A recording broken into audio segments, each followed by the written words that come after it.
केदारनाथ मंदिर भारत के उत्तराखंड राज्य के रुद्रप्रयाग जिले में स्थित हिंदुओं का प्रसिद्ध मंदिर है।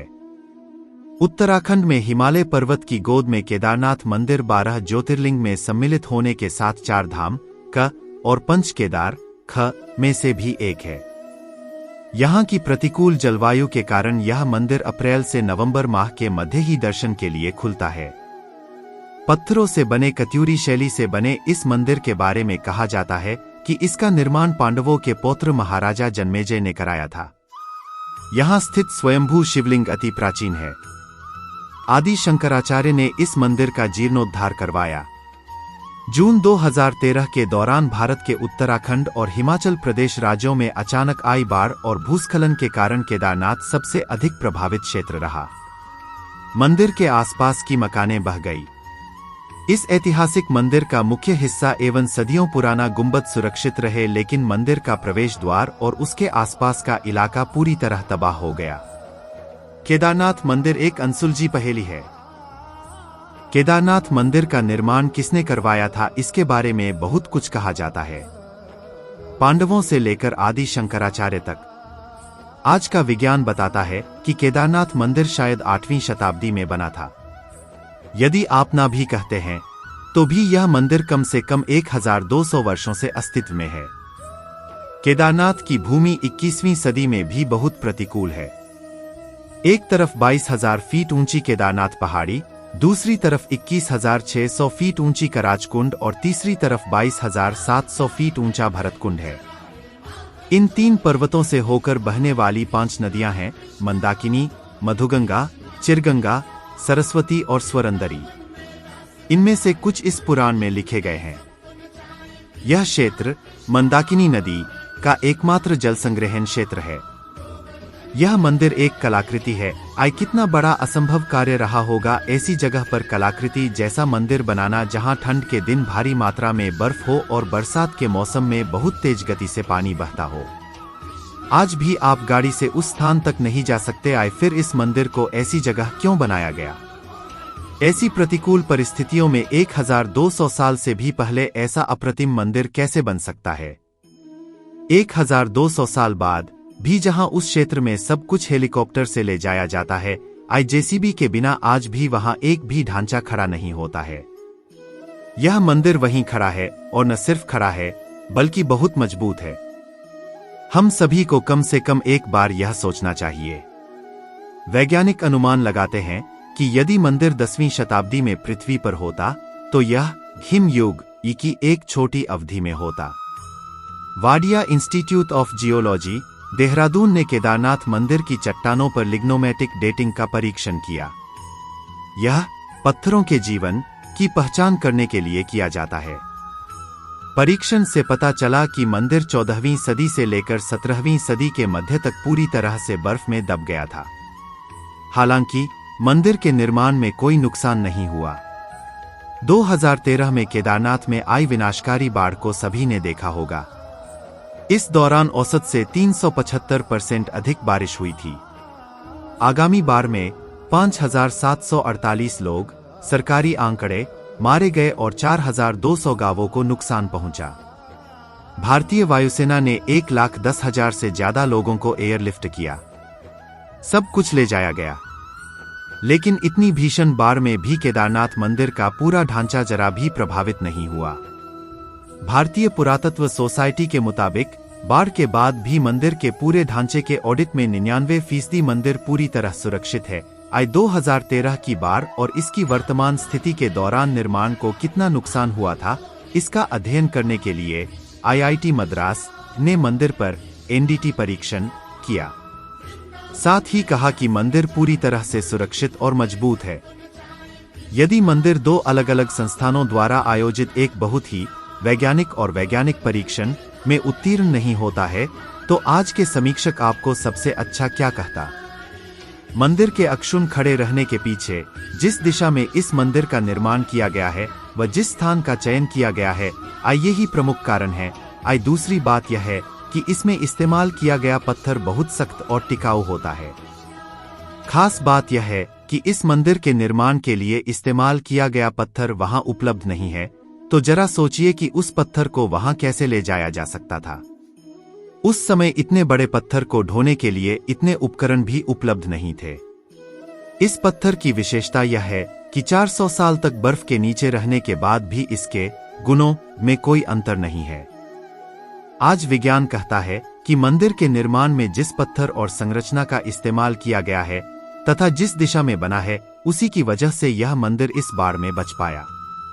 केदारनाथ मंदिर उत्तर दक्षिण के रूप में बनाया गया है, जबकि भारत में लगभग सभी मंदिर पूर्व पश्चिम हैं। विशेषज्ञों के अनुसार यदि मंदिर पूर्व पश्चिम होता तो पहले ही नष्ट हो चुका होता, या कम से कम 2013 की बाढ़ में तबाह हो जाता। लेकिन इस दिशा की वजह से केदारनाथ मंदिर बच गया है। इसलिए मंदिर ने प्रकृति के चक्र में ही अपनी ताकत बनाए रखी है। मंदिर के इन मजबूत पत्थरों को बिना किसी सीमेंट के एशलर तरीके से एक साथ चिपका दिया गया है। इसलिए पत्थर के जोड़ पर तापमान परिवर्तन के किसी भी प्रभाव के बिना मंदिर की ताकत अभेद्य है। टाइटैनिक के डूबने के बाद पश्चिमी लोगों ने महसूस किया कि कैसे एनडीटी परीक्षण और तापमान ज्वार को मोड़ सकते हैं। लेकिन भारतीय लोगों ने यह सोचा और यह 1200 साल पहले परीक्षण किया। क्या केदारनाथ उन्नत भारतीय वास्तुकला का ज्वलंत उदाहरण नहीं है? 2013 में मंदिर के पिछले हिस्से में एक बड़ी चट्टान फंस गई और पानी की धार विभाजित हो गई। मंदिर के दोनों किनारों का तेज पानी अपने साथ सब कुछ ले गया, लेकिन मंदिर और मंदिर में शरण लेने वाले लोग सुरक्षित रहे, जिन्हें अगले दिन भारतीय वायुसेना ने एयरलिफ्ट किया था। सवाल यह नहीं है कि आस्था पर विश्वास किया जाए या नहीं, लेकिन इसमें कोई संदेह नहीं है कि मंदिर के निर्माण के लिए स्थल, उसकी दिशा, वही निर्माण सामग्री और यहाँ तक कि प्रकृति को भी ध्यान से विचार किया गया था, जो 1200 वर्षों तक अपनी संस्कृति और ताकत को बनाए रखेगा। हम पुरातन भारतीय विज्ञान की भारी यत्न के बारे में सोचकर दंग रह गए हैं। शिला जिसका उपयोग 6 फुट ऊंचे मंच के निर्माण के लिए किया गया है, कैसे मंदिर स्थल तक लाई गई। आज तमाम बाढ़ों के बाद हम एक बार फिर केदारनाथ के उन वैज्ञानिकों के निर्माण के आगे नतमस्तक हैं, जिन्हें उसी भव्यता के साथ 12 ज्योतिर्लिंगों में सबसे ऊंचा होने का सम्मान मिलेगा। यह एक उदाहरण है कि वैदिक हिंदू धर्म और संस्कृति कितनी उन्नत थी। उस समय हमारे ऋषिमुनियों यानी वैज्ञानिकों ने वास्तुकला, मौसम विज्ञान, अंतरिक्ष विज्ञान, आयुर्वेद में काफी तरक्की की थी। महिमा व इतिहास। सन 1880 के आसपास केदारनाथ मंदिर का चित्र। केदारनाथ की बड़ी महिमा है। उत्तराखंड में बद्रीनाथ और केदारनाथ ये 2 प्रधान तीर्थ हैं। दोनों के दर्शनों का बड़ा ही महात्म्य है। केदारनाथ के संबंध में लिखा है कि जो व्यक्ति केदारनाथ के दर्शन किए बिना बद्रीनाथ की यात्रा करता है, उसकी यात्रा निष्फल जाती है, और केदारनाथ सहित नरनारायण मूर्ति के दर्शन का फल समस्त पापों के नाश पूर्वक जीवन मुक्ति की प्राप्ति बतलाया गया है। इस मंदिर की आयु के बारे में कोई ऐतिहासिक प्रमाण नहीं है, पर 1000 वर्षों से केदारनाथ एक महत्वपूर्ण तीर्थ रहा है। राहुल सांकृत्यायन के अनुसार ये 12-13वीं शताब्दी का है। ग्वालियर से मिली एक राजा भोजस्तुति के अनुसार उनका बनवाया हुआ है, जो 1076 से 99 काल के थे। एक मान्यतानुसार वर्तमान मंदिर 8वीं शताब्दी में आदि शंकराचार्य द्वारा बनवाया गया, जो पांडवों द्वारा द्वापर काल में बनाए गए पहले के मंदिर की बगल में है।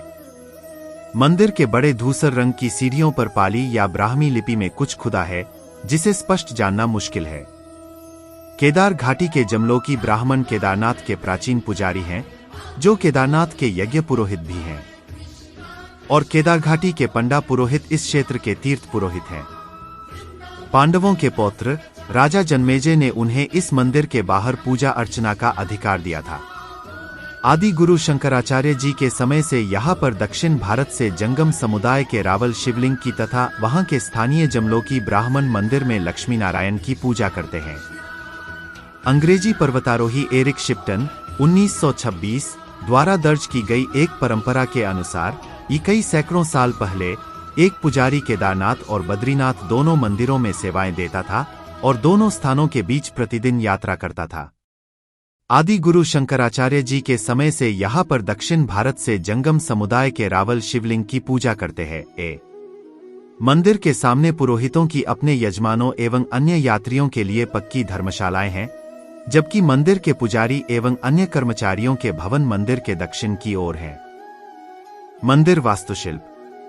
यह मंदिर एक 6 फीट ऊंचे चौकोर चबूतरे पर बना हुआ है।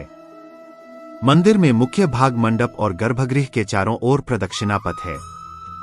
बाहर प्रांगण में नंदी बैल वाहन के रूप में विराजमान है।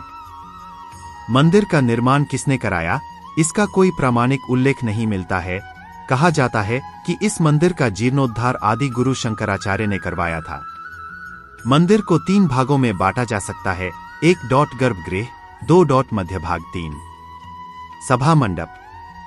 गर्भगृह के मध्य में भगवान श्री केदारेश्वर जी का स्वयंभू ज्योतिर्लिंग स्थित है, जिसके अग्र भाग पर गणेश जी की आकृति और साथ ही मां पार्वती का श्री यंत्र विद्यमान है। ज्योतिर्लिंग पर प्राकृतिक यज्ञोपवीत और ज्योतिर्लिंग के पृष्ठ भाग पर प्राकृतिक स्फटिक माला को आसानी से देखा जा सकता है। श्री केदारेश्वर ज्योतिर्लिंग में नवलिंगाकार विग्रह विद्यमान है। इस कारण इस ज्योतिर्लिंग को नवलिंग केदार भी कहा जाता है। स्थानीय लोक गीतों से इसकी पुष्टि होती है।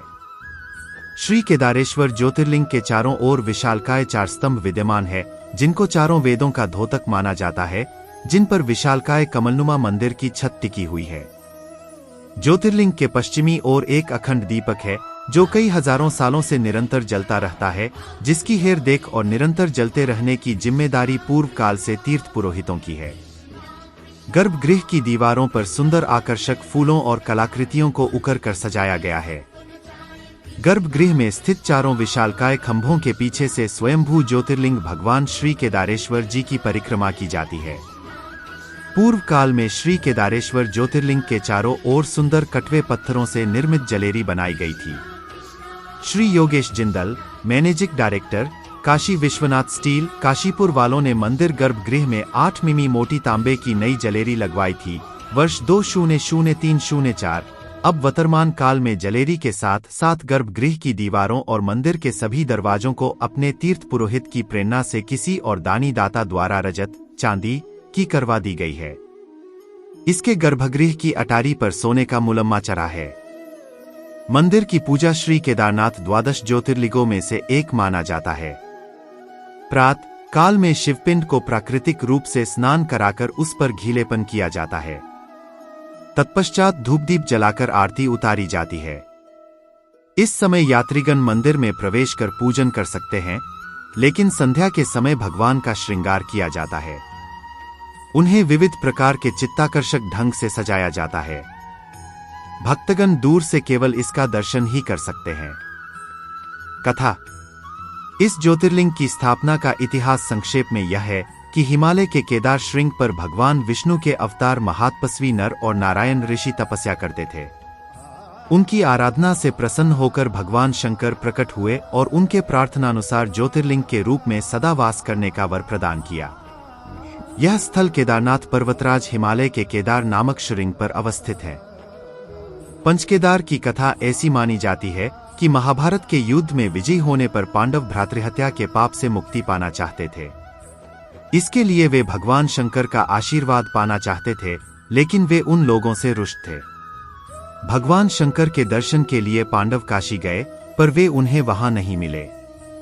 वे लोग उन्हें खोजते हुए हिमालय तक आ पहुंचे। भगवान शंकर पांडवों को दर्शन नहीं देना चाहते थे, इसलिए वे वहां से अंतर्ध्यान होकर केदार में जा बसे। दूसरी ओर पांडव भी लगन के पक्के थे। वे उनका पीछा करते करते केदार पहुंच ही गए। भगवान शंकर ने तब तक बैल का रूप धारण कर लिया और वे अन्य पशुओं में जा मिले। पांडवों को संदेह हो गया था। भीम ने अपना विशाल रूप धारण कर 2 पहाड़ों पर पैर फैला दिया। अन्य सब गाय बैल तो निकल गए, पर शंकर जी रूपी बैल पैर के नीचे से जाने को तैयार नहीं हुए। भीम बलपूर्वक इस बैल पर झपटे, लेकिन बैल भूमि में अंतर्ध्यान होने लगा। तब भीम ने बैल की त्रिकोणात्मक पीठ का भाग पकड़ लिया। भगवान शंकर पांडवों की भक्ति, दृढ़ संकल्प देखकर प्रसन्न हो गए। उन्होंने तत्काल दर्शन देकर पांडवों को पाप मुक्त कर दिया।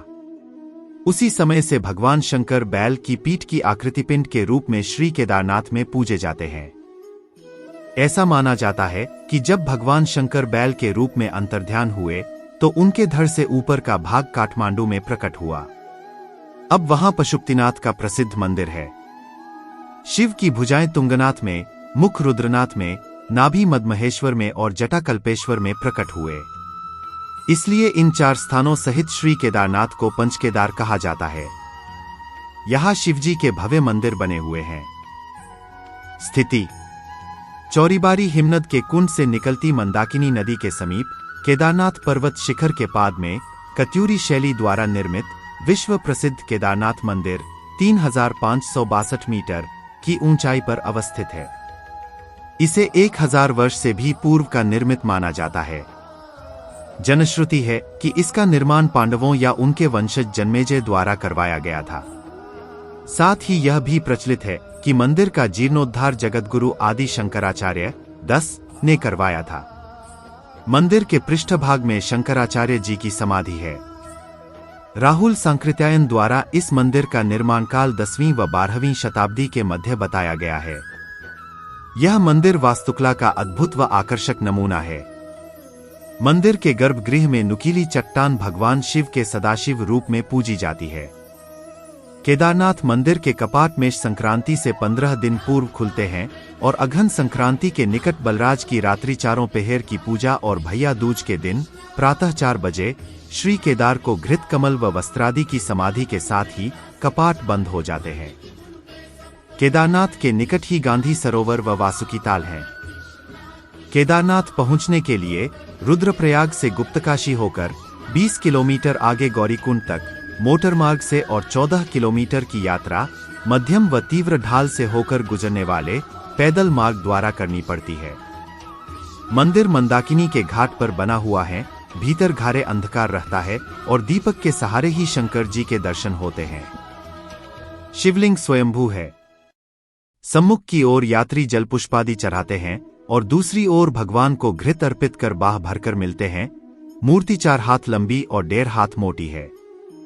मंदिर के जगमोहन में द्रौपदी सहित 5 पांडवों की विशाल मूर्तियां हैं।